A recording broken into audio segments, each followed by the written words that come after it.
Shalom Elohim, Bapak Ibu dan teman-teman terkasih dalam Tuhan Yesus Kristus. Puji Tuhan kita berjumpa kembali pada kesaksian iman yang luar biasa ini. Dan inilah hari-hari yang dahsyat bersama Roh Kudus.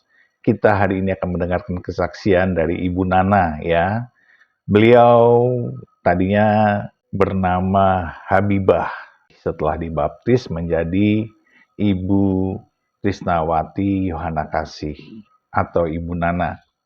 Nah, Bapak Ibu dan teman-teman terkasih, kesaksiannya sungguh luar biasa. Ketika beliau pergi haji, di Tanah Suci beliau melihat 3 salib. Dan itu beliau tidak mengerti apa artinya, apa maksudnya, karena beliau bukanlah seorang Kristen.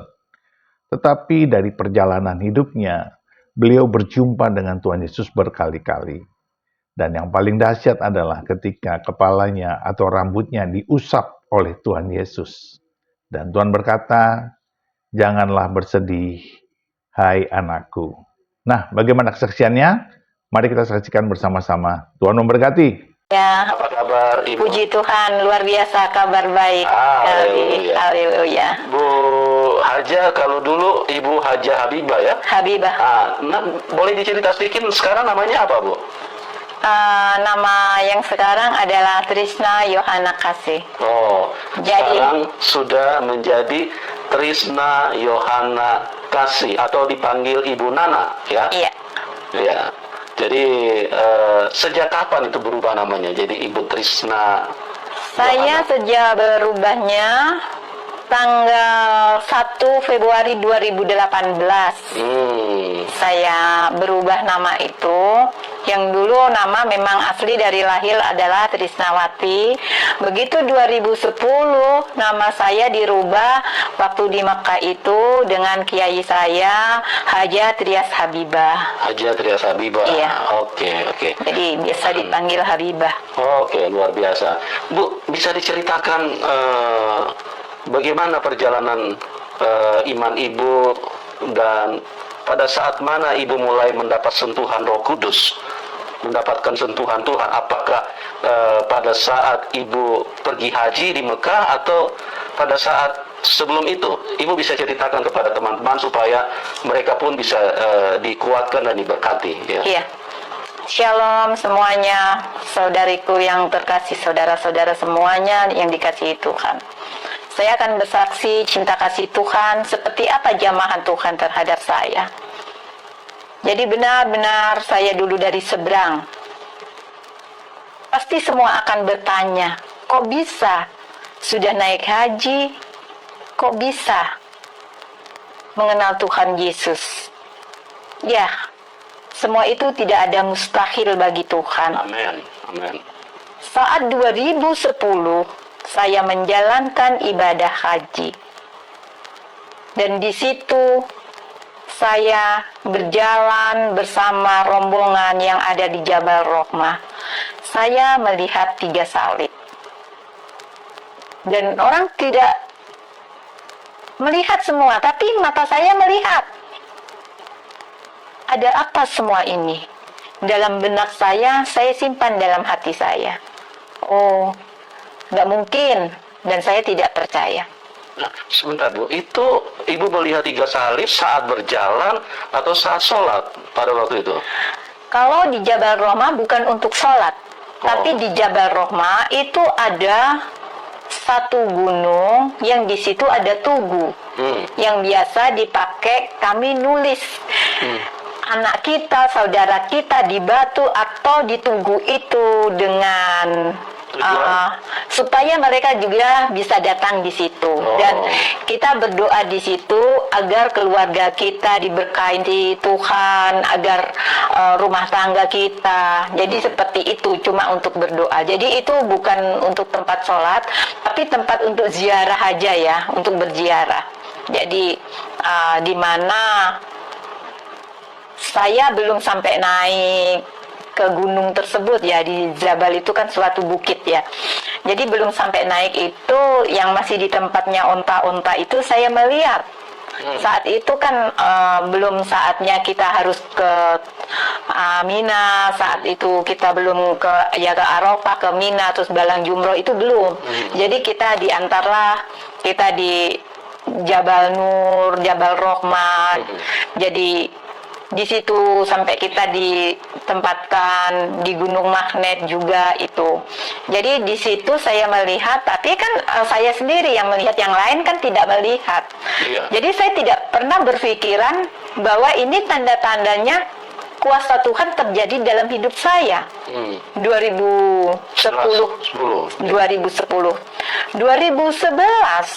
di saat saya berdoa, di saat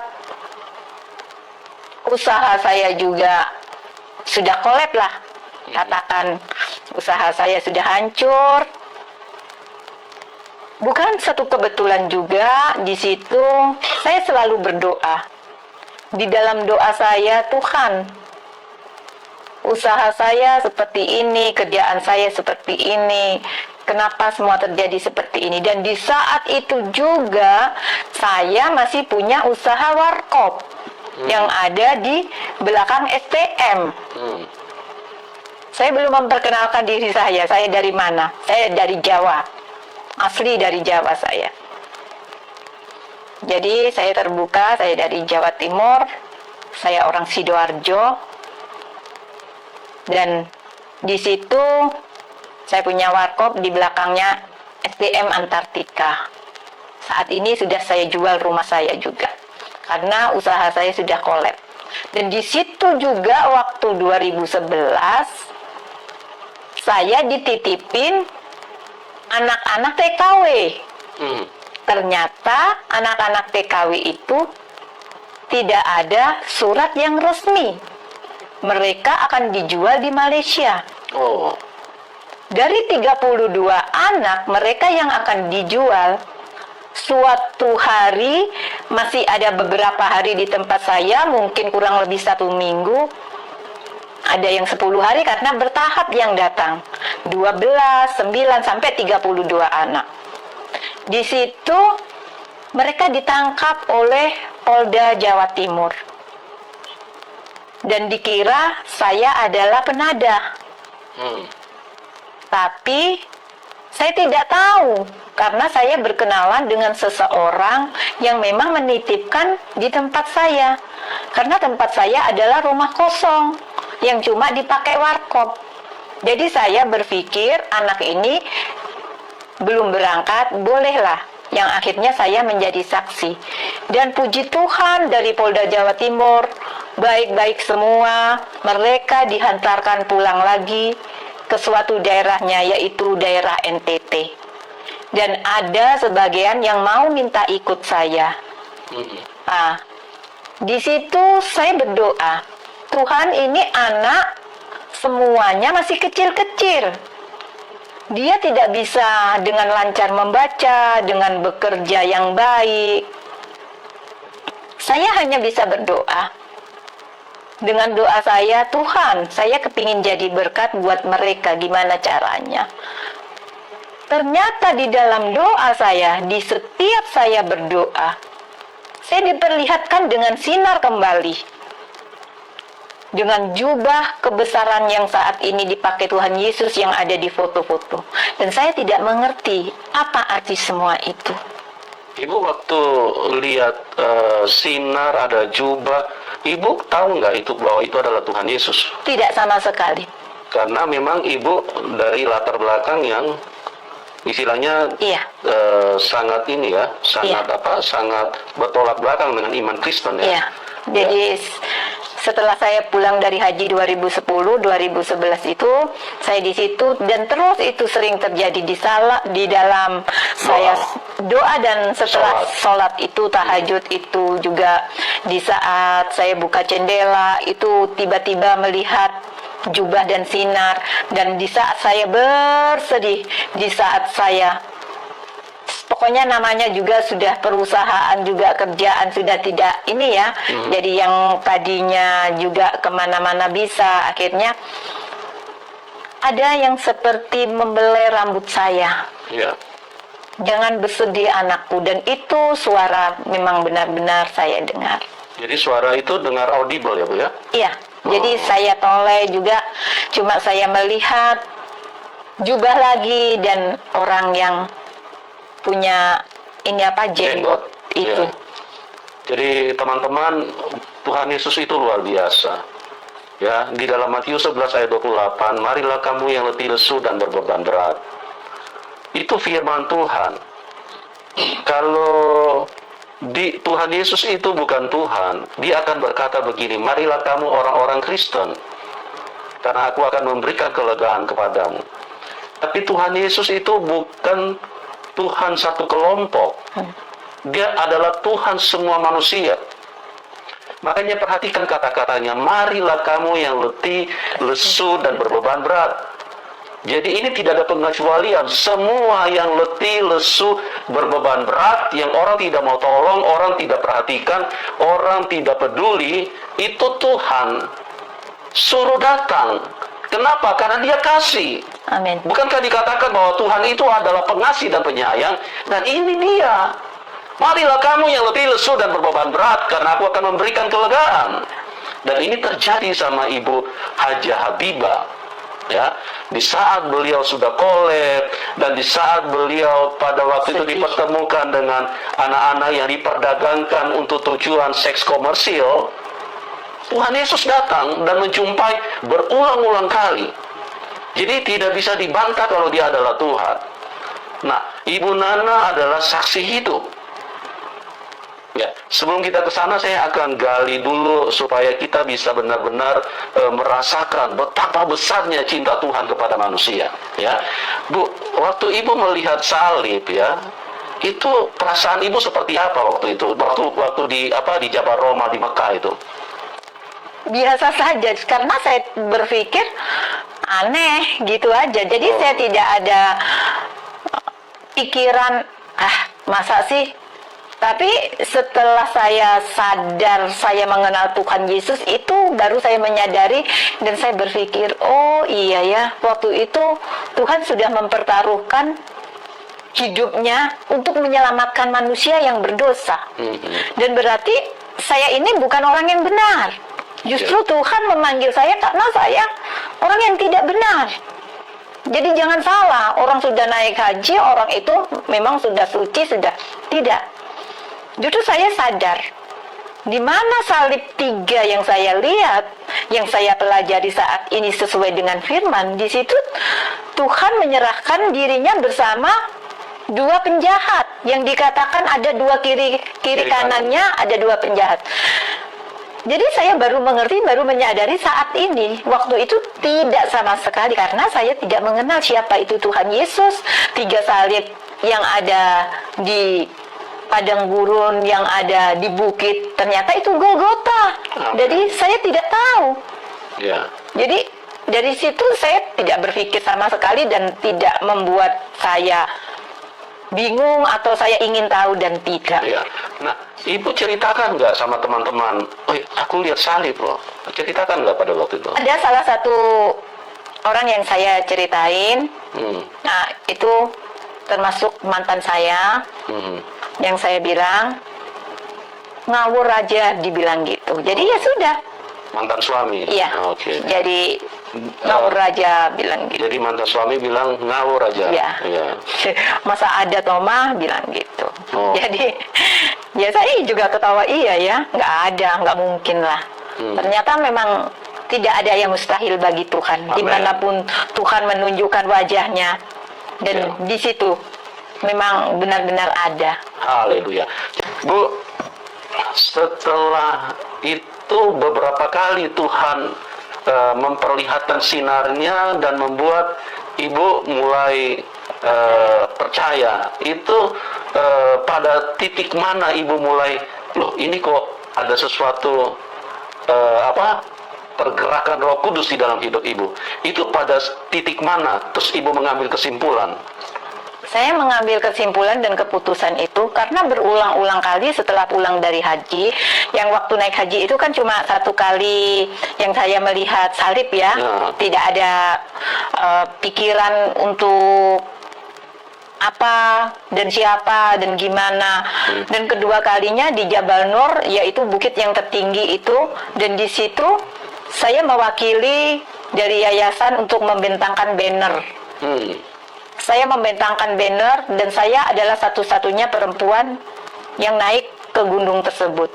Tapi saya itu seperti ada yang ngangkat, yaitu jubah itu. Jadi lagi-lagi yang diperlihatkan itu jubah dan sinar. Tapi yang pertama awalnya itu memang salib, dan yang kedua itu jubah yang untuk menuntun saya ke atas itu. Jadi saya tidak punya pikiran itu siapa. Saya kira sebentar Bu, itu waktu haji yang pertama itu di tahun yang berbeda yang tidak. Hah? Di tahun yang sama? Saya haji cuma 1 kali saja. Oh, terus? Jadi saya naik haji 1 kali saja. Lain ya, kalau umroh itu kan cuma tidak ada, kita tidak ke Arafah, ke Padang Arafah, kita tidak ke Mina, dan kita tidak balang jumroh kalau umroh ya. Tapi kalau haji itu semua lengkap. Oh, haji semua lengkap. Iya. Kalau umroh berbeda. Beda. Nah, kalau waktu Ibu menancapkan banner itu pada saat umroh atau haji? Haji, ya 1 kali ini haji itu. Jadi tidak ada, jadi banner itu bukan saya tancapkan, tapi saya bentangkan. Oh, bentangkan. Iya, karena saya bentangkan, ada 7 orang yang memang harus membentangkan itu, salah satunya adalah perempuan saya sendiri. Oke. Nah, boleh tahu Ibu pergi umroh berapa kali, Bu? Bapak jangan sebut itu. Oh, nggak apa-apa, nggak usah sebut apa dari mana, cuman berapa kali Ibu pergi umroh? 1 kali. Oh, gitu ya. Ya, jadi Ibu Nana ini memang seorang yang spesial ya buat kita. Kenapa spesial? Karena beliau punya latar belakang ini bukan orang sembarangan ya. Beliau juga aktif di dalam dunia sosial ya, dalam organisasi-organisasi yang kelas bersatunya ya. Kalau kita sebutkan tidak perlulah disebutkan. Beliau ini orang yang cukup terpandang ya, latar belakangnya cukup ini, dan beliau juga seorang pengusaha ya. Tadi sudah diceritakan bagaimana usahanya juga mengalami istilahnya collab, dan disitulah Tuhan Yesus datang ya. Kalau Tuhan Yesus itu hanya Tuhan satu golongan, maka Tuhan Yesus tidak akan melirik Ibu Nana atau Ibu Haji Habibah ini. Kan dia tidak percaya kepada Tuhan Yesus, ngapain juga ditolong. Ya. Dia kan orang tidak percaya kepada Tuhan. Ngapain juga ditolong orang begini. Tapi Tuhan Yesus itu terbukti bahwa dia mengasihi semua manusia. Siapapun kita, apapun latar belakang kita. Dan luar biasa, Ibu Nana akan menceritakan bagaimana kuasa Tuhan, kasih Tuhan yang telah mengubahkan hidupnya. Nah, Bu Nana, jadi pada saat Ibu membentangkan banner itu, Ibu melihat apa? Bukan melihat. Apa? Jadi waktu naik ke atas itu seperti ada orang yang mengangkat cepat-cepat untuk saya jalan ke atas Gua Hirok itu. Oh. Jadi di situ ada Gua Hirok, persembunyiannya Nabi Muhammad, dan di situ saya sampai ke atas, sampai bisa lihat jam-jam tower, jadi lihat Ka'bah, jadi lihat semuanya. Itu saya baru berpikir saat ini. Seperti ada di dalam firman yang Tuhan waktu itu diperlihatkan sama iblis untuk melihat ini dunia itu. Jadi itu saya sampai gini, aduh Tuhan itu luar biasa ya. Jadi saya itu baru sadar setelah 2017 itu benar-benar saya dijamah Tuhan hati saya, dan saya memutuskan untuk saya ikut Tuhan. Jadi selama itu tidak ada, karena yang saya baca bukan firman Tuhan. Jadi saya tidak mengerti apa isi firman Tuhan yang sesungguhnya itu. Saya tidak mengerti sama sekali apa yang diperlihatkan dari mulai salib, dari mulai jubah, dari mulai sinar. Itu jadi saya sama sekali tidak berpikir bahwa itu adalah Tuhan yang mau selamatkan jiwa saya. Haleluya. Terus tadi Bapak kan bertanya, kok bisa Ibu memutuskan begitu saja ikut Tuhan Yesus? Karena di saat memang saya terpuruk, benar-benar terpuruk, ya saya mendapatkan firman firman di dalam Yohanes pasal 14 ayat 6. Oh. Akulah jalan kebenaran yang hidup, barang siapa mau ke rumah Bapa harus melalui aku. Itu benar-benar seperti mimpi, dan itu sampai saya hafal. Apa maksudnya? Dan memang saya kalau sholat juga saya berdoanya bukan pakai bahasa Arab, ya bahasa apapun Tuhan mengerti. Dan walaupun saya seorang haja yang waktu itu, tapi saya juga membaca tulisannya aja, bukan membaca Arabnya, jadi bahasa Indonesia. Jadi mungkin saya Tuhan, saya minta tolong untuk saya bisa benar-benar mencari Tuhan, dan Tuhan menunjukkan, cuma saya tidak peka. Dan kepekaan saya setelah saya mendapatkan firman tersebut, saya bertanya dengan teman saya, Bapak Pendeta Nome itu, saya bertanya, Bapak, saya menemukan ini. Coba Umi download dulu di HP-nya, Umi lihat. Nah dari situlah mulai kecintaan saya mengenal Tuhan Yesus 2017, karena di masa 2011, 12, 13, 14, 15 sampai 16 itu cuma sering dibelai dengan orang tua yang berjenggot, berjubah, diperlihatkan jubah, diperlihatkan sinar. Jadi saya berpikir saat memang benar-benar Tuhan jamah hati saya, di situ saya tanya sama Bapak Pendeta, ya sudah, mulai dari situ saya sudah melepaskan hijab saya tidak sholat lagi, dan sampai Bapak Pendeta bilang, Umi kenapa hijabnya dilepas?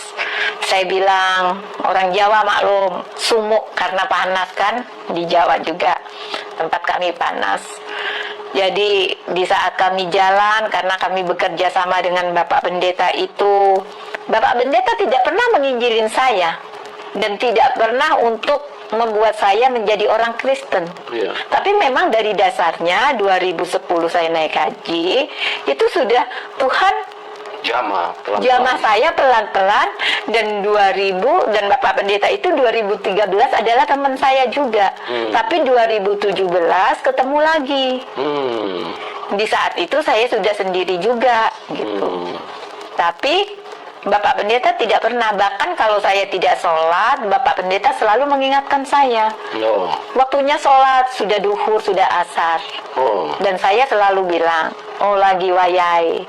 Orang Jawa bilang wayai itu adalah lagi mens. Kalau orang saya dulu lagi mens tidak boleh sholat karena najis. Ternyata dalam ajaran yang sekarang itu lebih sempurna buat saya ya, karena kenajisan bukanlah di dalam badan tubuh kita, tapi dari hati kita, mulut kita yang keluar.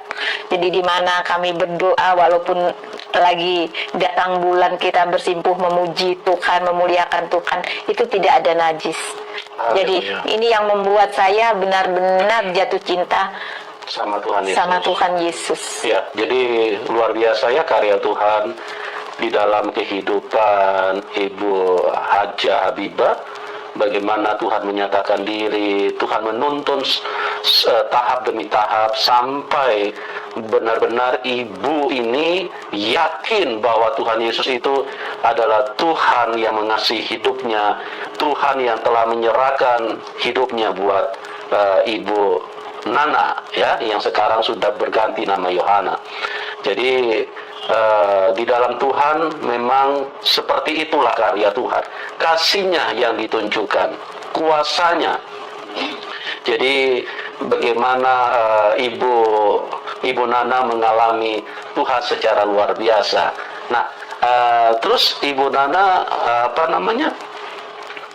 setelah itu berarti Ibu mengambil keputusan itu? Belum. Nah, kapan itu Ibu mengambil keputusan? Jadi setelah itu saya belum ambil keputusan, meskipun sudah mendapatkan firman, akulah jalan kebenaran yang hidup, barang siapa ke rumah Bapa harus melalui aku. Jadi saya masih berpikir, dan setelah saya mendengarkan lagu-lagu, saya jatuh cinta dengan lagu rohani dan itu. Dan mulailah di situ saya tidak sholat lagi, saya sudah melepas hijab saya. Tapi terkadang saya masih berkumpul dengan teman-teman saya ustadz. Tapi beliau mungkin agak ini ya tanda tanya ya. Kenapa kok sudah melepas hijabnya? Terus akhirnya saya bilang, ya saya percaya dengan Tuhan Yesus. Mereka kecewa dan banyak. Saya mohon maaf ya dengan teman-teman saya, khususnya yang dulu satu ini berteman sama saya bukan menyakitin hati saudara-saudara saya yang dikasihi. Saya tetap menjadi sahabat, tetap mengasihi mereka. iya, dan walaupun kalian pun sudah tidak mau dengan saya, dan ada satu yai yang masih sampai sekarang baik sama saya. Iya. Ada yang punya pondok di Wonoayu itu, beliau itu yang masih sampai sekarang masih mau bersahabat dengan saya. Karena kehidupan masing-masing seorang, mau masuk neraka, mau masuk surga, beliau juga bilang itu urusan pribadi, bukan urusan kami, bilang gitu. Amin. Jadi teman-teman, urusan dengan Tuhan itu urusan pribadi.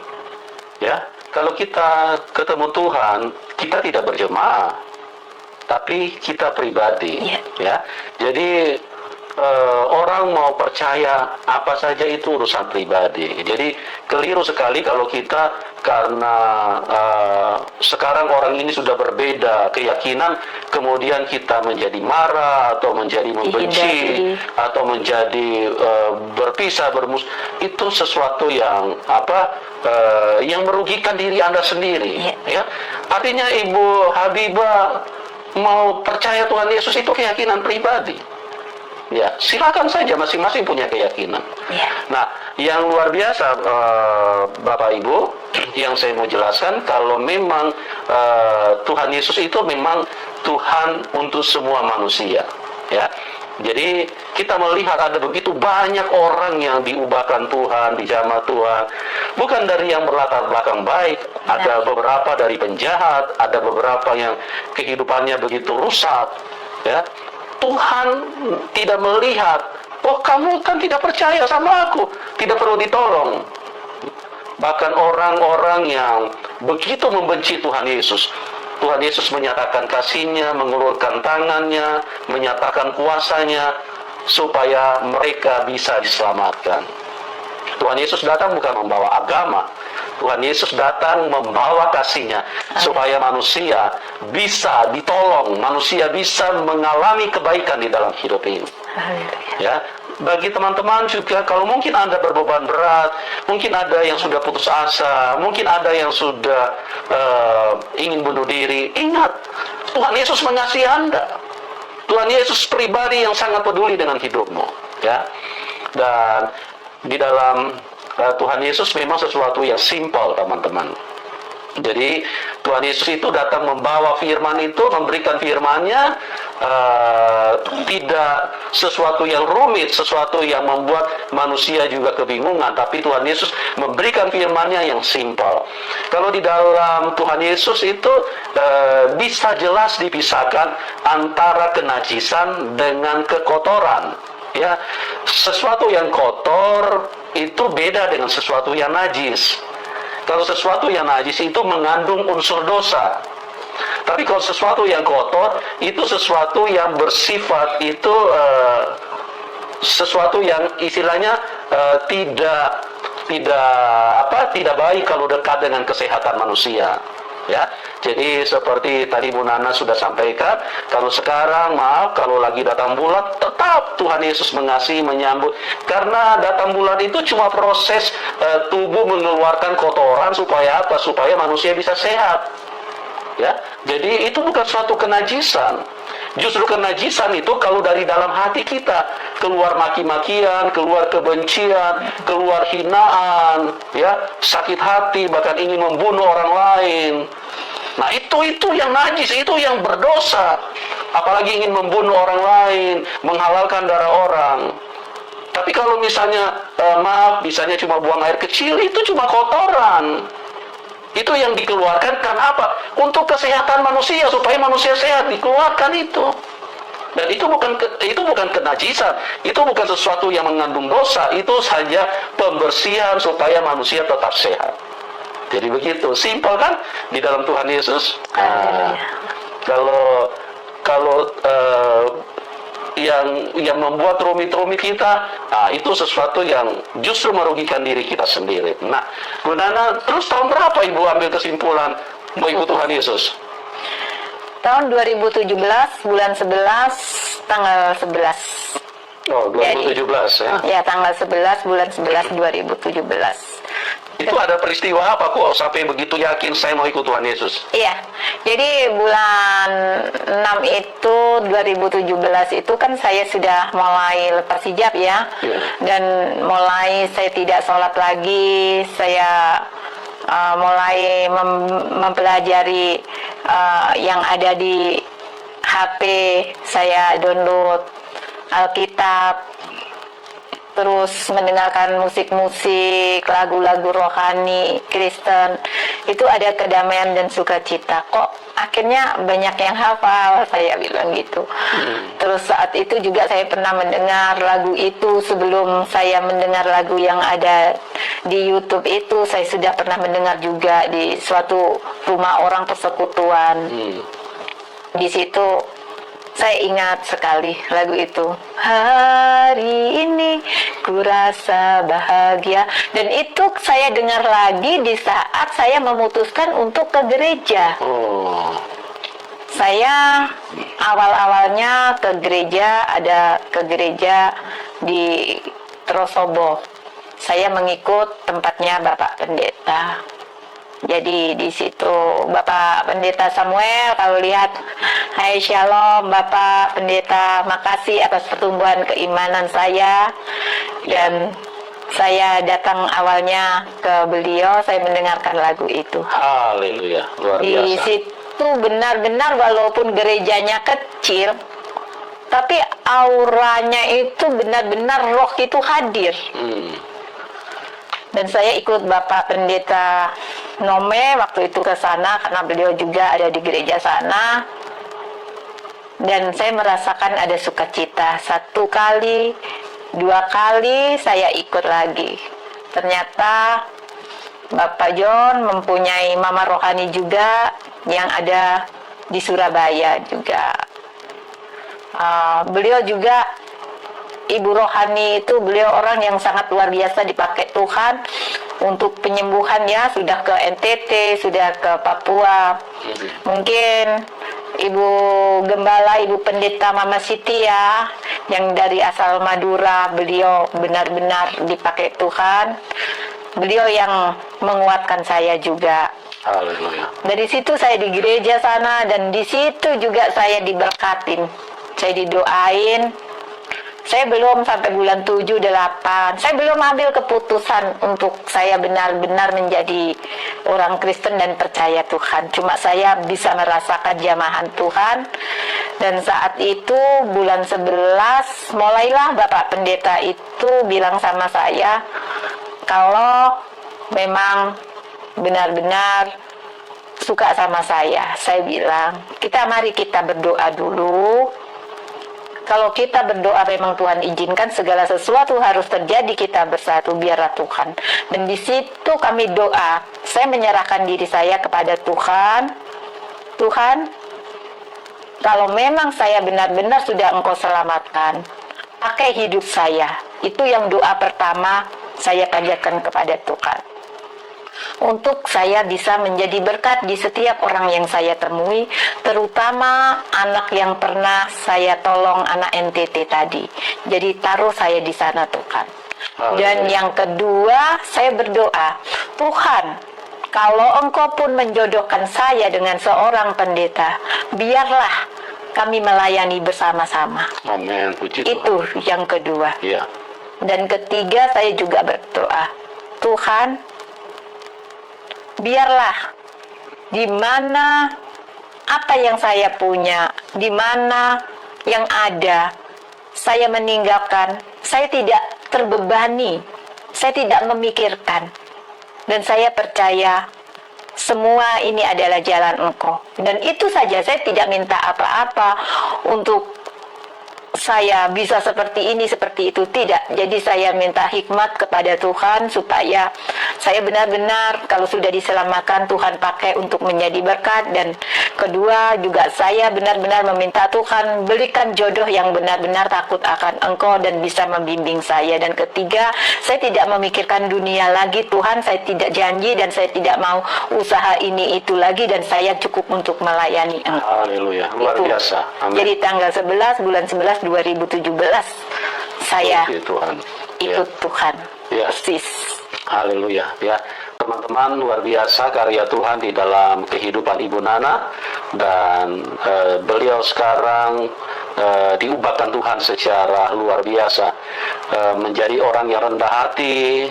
Karena tadi saya sudah katakan, beliau ini dari latar belakang bukan orang di bawah, ya. Beliau orang berasal dari latar belakang yang high class punya, ya. Saya tidak usah sebutkan, beliau banyak kenal orang-orang penting. Beliau aktif di dalam organisasi besar.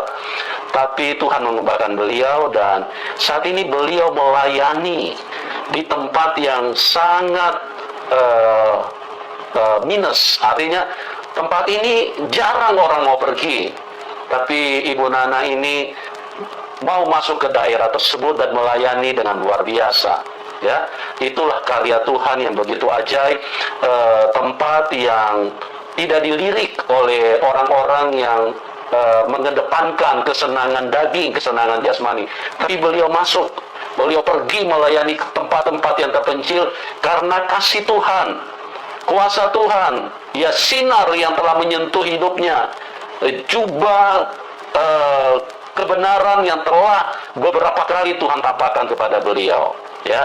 Beliau melayani di tempat yang, ya, secara manusia sangat memprihatinkan.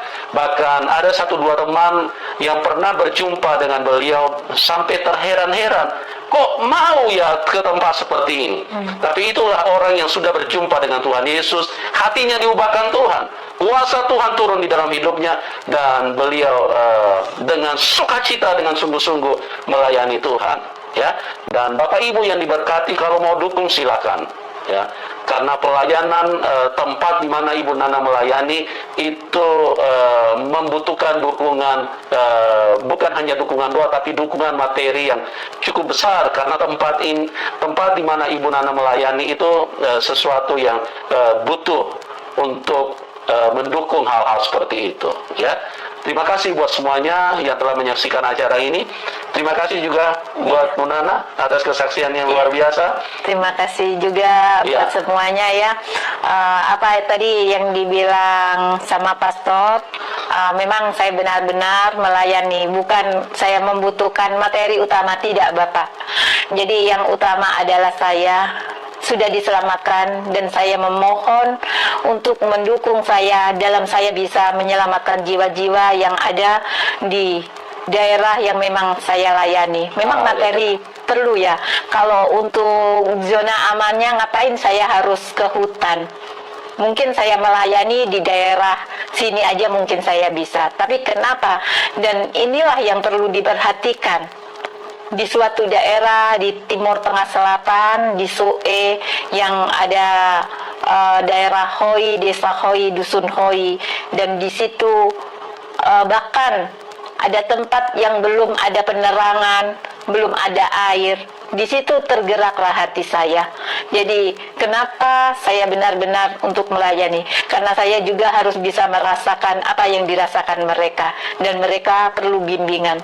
Kalau untuk materi secara tidak langsung, saya bisa mencari di daerah yang memang sudah zona aman. Tapi karena saya percaya penyertaan Tuhan selalu ada bersama saya, dan disitulah kebutuhan-kebutuhan Tuhan akan kirimkan. Dan saya percaya, entah itu melalui siapa, entah itu dari Tuhan sendiri seperti apa, saya tidak tahu. Tapi yang pasti, saya tetap, jiwa raga saya, hidup mati saya adalah untuk Tuhan dan untuk melayani Tuhan.